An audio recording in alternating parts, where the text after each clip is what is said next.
So, maglalagay na tayo ng bagoong.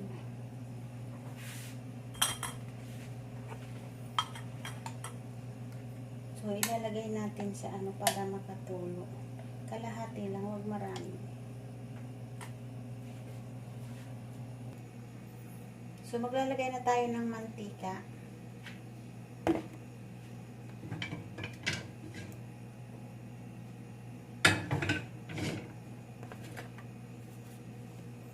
Ilalagay natin yung pork belly.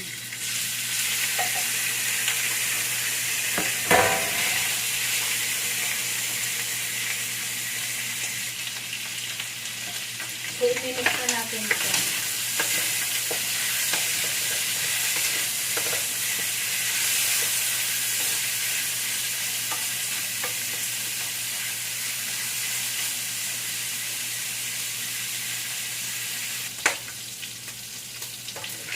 So, i-mix na natin. At itatabi natin sa gilid para yung ginger, ibigisa natin yung sibuyas, luya. So, ginger, ilalagay natin sa gitna. Hindi natin ihahalo sa baboy.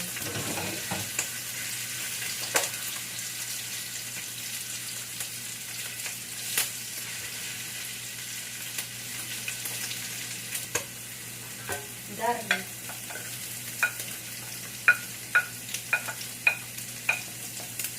Sa gitna lang. Hindi pa natin i-mix sa pork yung garlic.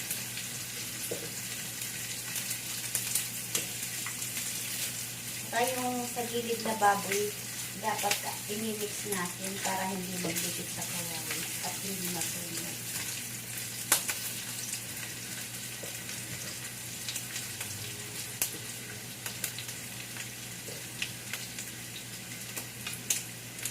So, ilagay natin yung onion. Ganun din sa gitna. Huwag muna natin i-mix lang. At yung baboy galaw-galaw, para hindi masunog.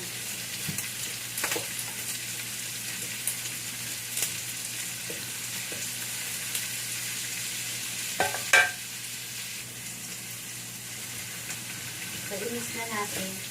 I-mix na natin yung baboy, yung pork belly.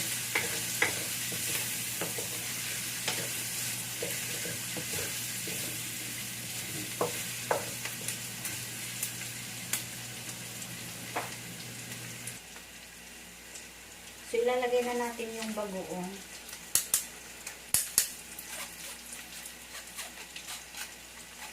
I-mix natin.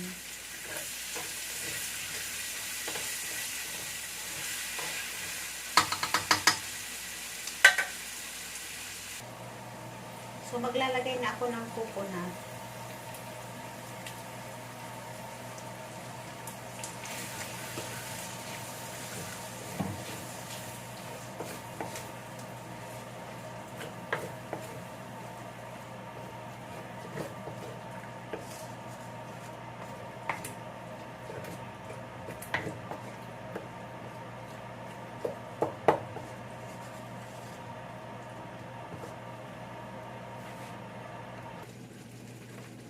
So, maglagay tayo ng a little bit sugar.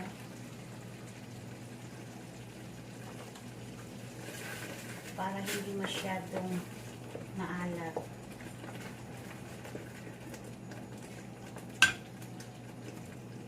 So, ilalagay na natin yung sili.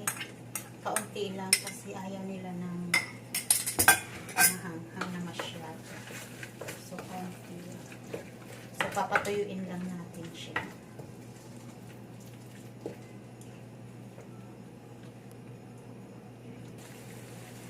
So, pag lumalabas na yung mantika, so, ibig sabihin noon luto na.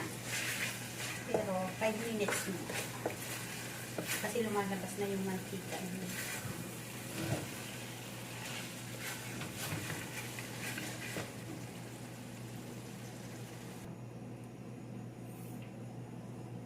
Thank you for watching, guys. Love you all. Bye-bye.